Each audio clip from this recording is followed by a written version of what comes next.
Last பார்ட்ல modern செஞ்சுரியை சேர்ந்த டாக்டரோட ஆத்மா கடந்த காலத்துல இருக்கக்கூடிய இளவரசனோட ஒய்ஃபோட உடம்புக்குள்ள இப்ப வந்து சேர்ந்துக்குதா.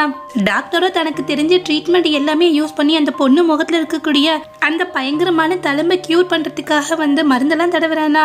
அந்த கிரீம் எல்லாம் தடவினதுக்கு பிறகு அவளுடைய முகம் இப்ப ரொம்ப அழகா மாறிடுது. அவ கூட இருக்கக்கூடிய வீலக்கார பொண்ணு முன்ன விட இப்ப நீங்க ரொம்ப அழகா மாறிட்டீங்க அப்படின்னு சொல்லிட்டு இருக்கு. இப்ப அவளோ அன்னைக்கு நடக்கக்கூடிய தன் ஹஸ்பண்டோட கல்யாணத்தை எப்படியாவது ஸ்பாயில் பண்ணி விடணும் அப்படின்னு சொல்லிட்டு அந்த இடத்துக்கு கிளம்புறாளா. அங்கேயோ பார்த்தா இளவரசன் தனக்கு விருப்பமான ஒரு பொண்ணை கல்யாணம் பண்ணிக்கிறதுக்கு ரெடி ஆயிடுறான். அங்க என்ட்ரி கொடுக்கக்கூடிய நம்மளோட ஹீரோயினை பார்த்துட்டு ஷாக் ஆயிட, ஒன்னுதான் இங்க வரக்கூடாதுன்னு சொன்னேல, இதுக்காக இங்க வந்த அப்படின்னு சொல்லி கேட்டுட்டு இருக்கானா. நம்மளோட ஹீரோயினும், நான் உங்களோட ஃபர்ஸ்ட் ஒய்ஃப், அதிகாரப்பூர்வமான ஒய்ஃபும் நான் தான். அரசரே வந்து என்ன உங்களுக்கு கல்யாணம் பண்ணி வச்சிருக்காரு. அது மட்டுமா, நான் பிரைம் மினிஸ்டரோட பொண்ணும் கூட. நீங்கள் ரெண்டாவதாக யாரையாவது கல்யாணம் பண்ணிக்கிட்டீங்கன்னு வச்சுக்கோங்களேன், அந்த பொண்ணு உங்களுக்கு கான்கோப்பின் தானே. அந்த பொண்ணு வந்து எனக்கு டீ எல்லாம் கொடுத்து சர்வ் பண்ணி என்ன சந்தோஷமாக வச்சுக்கிட்டா தானே உங்களை கல்யாணம் பண்ணிக்கிறதுக்கு அனுமதி கொடுப்பேன் அப்படின்னு சொல்கிறானா.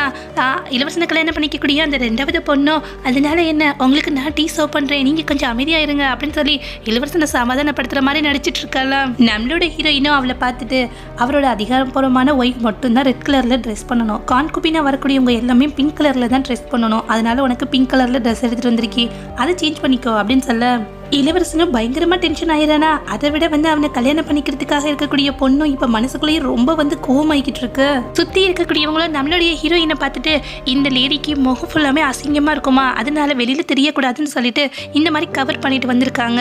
இளவரசன் கல்யாணம் பண்ணிக்கக்கூடிய அந்த ரெண்டாவது பொண்ணும் வந்து இந்த உலகத்திலேயே ரொம்ப அழகான பொண்ணு, இதுல பொறாமப்பட்டுட்டு அந்த பொண்ணை வந்து டார்ச்சர் பண்ணணும் அப்படின்றதுக்காண்டியே இந்த இடத்துல வந்து உட்காந்துருக்காங்க. எவ்வளவு தைரியம் பாரு அப்படின்னு சொல்லி பேசிட்டு இருக்க. ரெண்டாவது இளவரசனை கல்யாணம் பண்ணிக்கக்கூடியவளோ வந்துட்டு பிங்க் கலர்ல ட்ரெஸ்ஸை வந்து சேஞ்ச் பண்ணிட்டு வந்து நம்மளோட ஹீரோயினுக்கு டீ எல்லாம் சர்வ் பண்ணிட்டு இருக்காளா. நம்மளோட ஹீரோயினும் அதை அவளுடைய கையில வேணும்னே கட்டி விட்டுறா. இப்போ அவளுடைய கையை வந்து ரொம்பவுமே வந்து செவந்து போயிடுதா. இதை பார்த்துட்டு நம்மளோட ஹீரோவோ டென்ஷன் ஆகி போய், இணைச்சு உனக்கு அப்படின்னு சொல்லி அவளை பார்த்துட்டு இருக்கானா. நம்மளோட ஹீரோயினை பார்த்து கண்டுபடி திட்டிட்டு இருக்கான். உனக்கு எவ்வளவு தைரியம் இருந்தா இவ்வளவு இந்த மாதிரிலாம் பண்ணுவ அப்படின்னு சொல்லி கேட்டுட்டு இருக்க.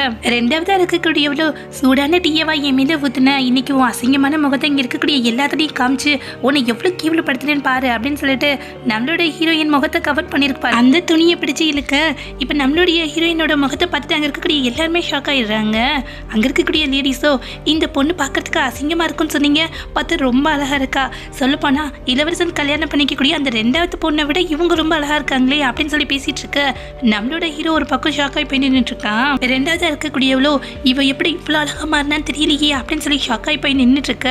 நம்மளோட ஹீரோயினும் இளவரசனை பார்த்துட்டு, அது சரி, நான் எதுக்காக வந்தேனோ அந்த வேலை முடிஞ்சு, நான் வரட்டா அப்படின்னு சொல்லிட்டு அந்த இடத்த விட்டு கிளம்புறாளா. ஹீரோவும் வந்துட்டு, இவ என்னன்னு தெரியல, இவளோட ஆக்டிவிட்டிஸ் எல்லாமே நல்லா சேஞ்ச் ஆயிடுச்சு அப்படின்னு சொல்லி யோசிச்சுட்டு இருக்கு. நம்மளோட ஹீரோவோ ரெண்டாவது இருக்கக்கூடிய அந்த பொண்ணை வந்து கல்யாணம் பண்ணிக்கிறான். கல்யாணத்து அன்னைக்கு ராத்திரி அவ கூட உட்காந்து பேசிட்டு இருக்கானா. அவ்வளோ ரொம்ப சந்தோஷமா இருக்கா. ஒரு வழியா உங்களை கல்யாணம் பண்ணிட்டேன்ப்பா அப்படின்னு சொல்லிட்டு இருக்க. நம்மளோட ஹீரோவோ, இன்னைக்கு நடந்த எல்லா விஷயத்துக்காகவும் நான் உங்ககிட்ட மன்னிப்பு கேட்டுக்கிறேன் அப்படின்னு சொல்ல, அவளோ, ஒரு சூடான டீயை என் கையில ஊத்தி என்ன ஹர்ட் பண்ணிட்டாங்க, அது கூட எனக்கு வலிக்கல தெரியுமா, ஆனா அதை விட ஒரு பெரிய விஷயத்த நினைச்சுதான் நான் ரொம்ப பயப்படுறேன் அப்படின்னு சொல்ல. நம்மளோட ஹீரோவோ, என்னாச்சு அப்படின்னு சொல்லி கேட்டுட்டு இருக்கானா. உங்க ஒய்ஃபோட முகம் இப்ப ரொம்ப அழகாவே மாறிடுச்சு, அதனால எதுவும் அவ பக்கம் சாஞ்சிட மாட்டீங்கல்ல, தப்பி தவறி கூட அவளை எதுவும் தொற்ற மாட்டீங்கல்ல அப்படின்னு சொல்லி கேட்டுட்டு இருக்க.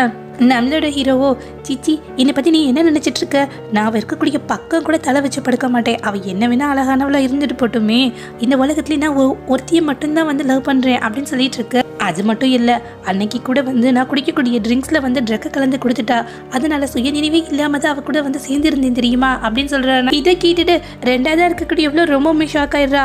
என்னடா சொல்கிற, ஏற்கனவே அவள் கூட ஒன்றா சேர்ந்து இருந்துட்டியா அப்படின்னு சொல்லி கேட்டுட்டு, அடப்பாவி, என்னை தவிர வேறு யாருமே தொடமாட்டேன்னு சொல்லிட்டு இருந்தியே அப்படின்னு சொல்லி கேட்டுட்டு இருக்க. நம்மளோட ஹீரோவோ, அதான் சொன்னேன்ல, அவள் வந்து ட்ரக் கொடுத்து என்ன இந்த மாதிரிலாம் வந்து அவளோட வழியில விழுக வச்சுட்டா அப்படின்னு சொல்லிட்டு இருக்க. அவளோ வந்து இப்போ ரொம்ப டென்ஷனாகி போய் உட்காந்துட்டு இருக்காளா. நம்மளோட ஹீரோவோ, இங்கே பாரு, எந்த காரணம் கொண்டோ அவ இருக்கக்கூடிய தசை பக்கமே நான் வந்து தலை வச்சு படுக்க மாட்டேன். இப்போ என்ன, இன்னைக்கு அவள் உன்னை ரொம்பவுமே வந்து கஷ்டப்படுத்திட்டா, அதுக்கு பதிலாக இந்த இடத்துல உனக்கு அவளை நான் சர்வ் பண்ண வைக்கிறேன், உனக்கு ஓகே தானே அப்படின்னு சொல்லிட்டு நம்மளோட ஹீரோயினை வந்து கூப்பிட்டு அனுப்பிச்சு விடுறானா. அங்கேயும் நம்மளோட நம்மளோட ஹீரோயின் இதை கேட்டுட்டு ஷாக் ஆயிடுறா. அவனோட ஒய்ஃப் நான் போய் ஒரு கான்குபீனுக்கு வந்து சாப்பிட்றதுக்கு வந்து சர்வ் பண்ணுறேன். விளையாடுறாங்களா என்ன? நான் இதுக்கு ஒத்துக்கவே மாட்டேன் அப்படின்னு சொல்லிட்டு டென்ஷன் ஆகு. அந்த நியூஸை சொல்கிறதுக்காக வந்த ரேடியோ, இங்கே பாருப்பா நியூஸ் சொல்லி அனுப்பிச்சாங்க, உன்னை கூப்பிட்டு விட்டாங்க, வரதும் வராது உன்னுடைய இஷ்டம், நீ மட்டும் வரலன்னு வச்சுக்கோமே கண்டிப்பாக இளவரசனும் உனக்கு தண்டனை கொடுப்பாரு அப்படின்னு சொல்லிட்டு அந்த இடத்த விட்டு அந்த லேடி கிளம்பிடுதா. நம்மளோட ஹீரோயினும் ரொம்பவுமே டென்ஷன் ஆகி போய் வந்துட்டு இருக்கா. என்னையே வந்து ஒரு வேலைக்காரி மாதிரி வந்து சர்வ் பண்ண கூப்பிட்டு இருக்காங்களா என்ன, இவங்களை சும்மா விடக்கூடாது அப்படின்னு சொல்லி பேசிட்டே வந்துட்டு இருக்க. அந்த கார்டன்லேயும் நிறைய வந்து ஃப்ளாகாக இருக்கா, அதை எல்லாமே அந்த இடத்துல நட்டு வச்சிருக்காங்க. அதில் ஒரு ஃப்ளாகை எடுத்து கையில் வச்சுக்கிட்டு அவங்க 2 பேரும் ஒன்றா சேர்ந்து இருக்கிறத பார்த்துட்டு நான் வந்து பொறாமப்பட்டு சாகணும் தானே இந்த மாதிரி பண்ணாங்க, ஆனால் அதுக்கு ஆப்போசிட்டாக நான் இந்த கொடியை வச்சுட்டு அவங்கள சேட் பண்ண போகிறேன் அப்படின்னு சொல்லிட்டு நேராக அந்த இடத்துக்கு போகிறாளா. அங்கே போயிட்டு 2ஆவதாக இருக்கக்கூடியவளோ நம்மளோட ஹீரோயினை பார்த்துட்டு எனக்கு ரொம்ப தாகமாக இருக்குது அப்படின்னு சொல்ல அவ்வளோ டீ எடுத்துகிட்டு வந்து கொடுக்குறாளா. நம்மளோட ஹீரோயினை பார்த்துட்டு இதெல்லாம் தேவையில்லை அப்படின்னு சொல்லிட்டு நம்ம இளவரசன் இருக்கால அவனை பார்த்து இவ வந்து ரொம்ப இன்னசென்ட் பாவம், இந்த மாதிரிலாம் இவளை பண்ணாதீங்க அப்படின்னு சொல்ல அவனும் சரி இந்த இடத்த விட்டு போ, எங்களுக்கு ஏதாவது தேவைன்னு வச்சுக்கோமே நான் உங்களை கூப்பிடுறோம் அப்படின்னு சொல்ல நம்மளோட ஹீரோயினும் சரி உங்களுக்கு ஏதாவது தேவைன்னு வச்சுக்கோங்களேன் என்ன கூப்பிட்டு அனுப்புங்க அப்படின்னு சொல்லிட்டு வெளில வந்து நின்றுட்டு இருக்காளா. அந்த இடத்துல நம்மளோட ஹீரோவும் அதுக்கு பிறகு 2ஆவது இருக்கக்கூடியவங்களும் வந்துட்டு ஒன்னா சேர்ந்து இருக்காங்க. இப்போ நம்மளோட ஹீரோயினுக்கும் ஒரு மாதிரி வந்து நெஞ்சு வலிக்க ஆரம்பிச்சிருது. என்னதான் நான் ஒரு டாக்டரா இருந்தாலும் ஆத்மா தான் என்னுடையது, உடம்பு வந்துட்டு ஆக்சுவலா வந்து அவனோட ஒய்ஃபோடது இல்லையா, அதனாலதான் வந்து என்னோட ஹஸ்பண்ட் வந்து இந்த மாதிரி வேற ஒருத்தியோட வந்து ஒன்னா சேர்ந்து இருக்கிறத பார்த்துட்டு கஷ்டப்படுத்து போல அப்படின்னு சொல்லிட்டு தான் கையில ஒரு ஃபிளாக் வச்சிருப்பாளா.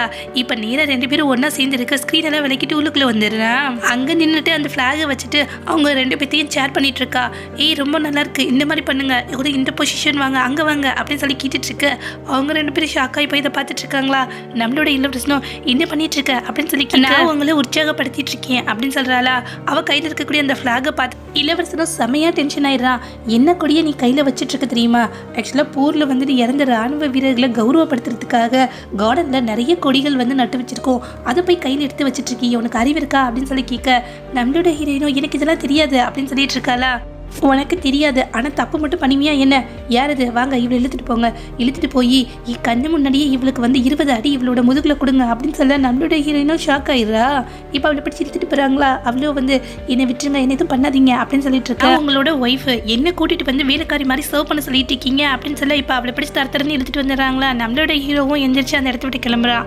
இப்போ 2ஆவது இருக்கக்கூடியவளோ எங்கே போகிறீங்க, இன்னைக்கு நமக்கு ஃபர்ஸ்ட் நைட், நீங்கள் பேசாமல் போயிட்டு இருக்கீங்க அப்படின்னு சொல்லி கேட்க அவனோ இன்னொரு நாள் இதை பார்த்துக்கலாம் அப்படின்னு சொல்லிட்டு நேரம் கிளம்பி போயிடுறானா. இப்போ அவளுக்கும் செமையாக காண்டாயிடுது. உன்னை சும்மாவே விட மாட்டேன்டி, நீ தான் இதுக்கெல்லாம் காரணம் அப்படின்னு சொல்லி கோவப்பட்டு இருக்காது. அந்த இடத்துக்கு போனால் நம்மளோட ஹீரோயினோ மரியாதையாக என்ன விட சொல்லுங்க, இந்த மாதிரிலாம் நீங்கள் பண்ணக்கூடாது அப்படின்னு சொல்லிட்டு இருக்க. இப்போ நம்மளோட ஹீரோவோ இங்கே பாரு, ஓ முகம் அழகானதுக்கு பிறகு நான் உன்ட்டு என்ன சொன்னேன், என்னையும் வந்து என்னுடைய செகண்ட் ஒய்ஃபையும் டிஸ்டர்ப் பண்ணக்கூடாதுன்னு சொன்னேன்னா இல்லையா, இதுக்காக வந்து எங்களை வந்து டிஸ்டர்ப் பண்ணிட்டு இருக்க அப்படின்னு சொல்லி கேட்டுட்டு இருக்க. நம்மளோட ஹீரோயினோ நீ தானடா என்ன கூப்பிட்டு அமிச்ச, நீயே வந்து கூப்பிட்டு அமிச்சிட்டு இந்த மாதிரிலாம் பேசிட்டு இருக்கியா என்ன, போய் உன்னுடைய செகண்ட் ஒய்ஃபை பாரு, அதை விட்டுட்டு எதுக்காக தேவையில்லாம என்ன போட தொல்லை பண்ற அப்படின்னு சொல்லி கேட்டு நம்மளோட ஹீரோவோ இன்னும் மயக்கிறதுக்காக தானே இந்த மாதிரிலாம் பண்ணிட்டு இருக்க, என்னோட 2ஆவது ஒய்ஃபை கம்பேர் பண்ணும்போது நீ எல்லாம் ஒரு பெரிய ஆளே கிடையாது அப்படின்னு சொல்லிட்டு இருக்க. நம்மளோட ஹீரோயினோ நீ என்ன வெறுக்கிறேன்னு வச்சுக்கோமே, நானும் ஒன்றை வெறுக்கிறேன், அதை விட அதிகமாகவே வெறுக்கிறேன் அப்படின்னு சொல்ல இப்போ நம்மளோட ஹீரோவோ மனசுக்குள்ளேயே இவளுக்கு என்னாச்சு ரொம்பவுமே வித்தியாசமா நடந்துக்கிறாளே அப்படின்னு சொல்லி மனசுக்குள்ளே யோசிச்சுட்டு இருக்கானா. தேவையில்லாம என்னை ஏற்று பேசி என்னோட கோபத்தை வந்து இன்னும் அதிகமாகிக்காத, தன்னோட அசிஸ்டண்ட்டை விட்டு அவளோட முதுகுலேயே அடிக்க விடுறானா.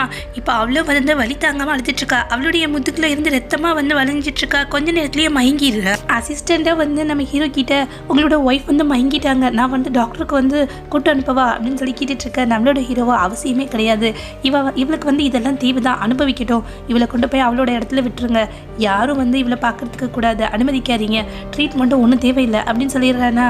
நம்ம ஹீரோ கூட இருக்கக்கூடியவன் பேர் வந்து மோரன். அவனை கூப்பிட்டுட்டு இந்த மருந்தை வந்து அவளுடைய அசிஸ்டன்ட் கிட்ட வந்து கொடுத்துட்டு நான் தான் வந்து கொடுத்தேன்னு வந்து யார்ட்டையும் சொல்ல வேண்டாம் அப்படின்னு சொல்லிட்டு அந்த இடத்த விட்டு கிளம்புறானா. இப்போ அவனும் நம்மளோட ஹீரோயினை கொண்டு போய் அவளோட சேம்பரில் விட்டுறான். அங்கே இருக்கக்கூடிய நம்ம ஹீரோயினுக்கு ஹெல்ப்புக்கு இருப்பாள் அந்த பொண்ணு, என்னச்சு இவங்களுக்கு நான் போய் டாக்டர் கூட்டிட்டு வரேன் அப்படின்னு சொல்லிட்டு வேகமாக ஓட்டுறாளா. அவனும் தடுத்து நிறுத்திட்டு இளவரசர் இதுக்கெல்லாம் அனுமதி கொடுக்கல, இதோ இந்த மருந்தை வந்து அப்ளை பண்ணு, இது ரொம்ப எஃபெக்டிவானது, இதுவே இவங்களுக்கு போதுமானதாக இருக்கும் அப்படின்னு சொல்லிட்டு அந்த இடத்த விட்டு கிளம்பிடுறானா. மறுநாள் காலையில் நம்மளோட ஹீரோயினை கண்ணு திறந்து பார்க்குறாளா. அவனால் வலியை தாங்கவே முடியல. அந்த வேலைக்கார பொண்ணும் நம்மளோட ஹீரோயினை பார்த்துட்டு என்னாச்சும் உங்களுக்கு, நீங்கள் நல்லா இருக்கீங்களா, நான் ரொம்பவுமே பயந்து பயந்து போயிட்டேன் அப்படின்னு சொல்ல, நான் நல்லா தான் இருக்கேன், எனக்கு எதுவும் ஆகாது, பயப்படாத அப்படின்னு சொல்லிட்டு இருக்காளா. உடனே வந்து தன் கையில் இருக்கக்கூடிய மருந்தை கொடுத்துட்டு, இதை வந்து ஹீரோ இருக்கா இல்லையா, அவனோட கமாண்டர் வந்து உங்களுக்காக கொடுத்தாரு அப்படின்னு சொல்ல, அவ்வளோ அதை ஸ்மெல் பண்ணி பார்த்துட்டு, இது ரொம்பவுமே எஃபெக்டிவான மருந்து, பரவாயில்ல அவன் வந்து நமக்கு ஹெல்ப் பண்ணியிருக்கான் அப்படின்னு சொல்லிட்டு, சரி இந்த மருந்து மட்டும் போதாது, இதோட இன்னும் சில இன்க்ரீடியன்ஸ் எல்லாமே நான் சொல்கிறேன், நீ போய் வாங்கிட்டு வா அப்படின்னு சொல்லிட்டு இருக்காளா. அந்த பொண்ணும் அதை வாங்குறதுக்காக ஓடிட்டு இருக்காளா. நம்மளோட ஹீரோயினும் அந்த மருந்தை கொடுத்தது இளவரசன் தான் அப்படின்ற உண்மை தெரியாமல் அதை கொடுத்தது வந்து அவனோட கமாண்டர் அப்படின்னு நினச்சிட்டு இருக்கா. அடுத்து என்ன நடந்தது அப்படின்றத நெக்ஸ்ட் பார்ட்டில் பார்க்கலாம்.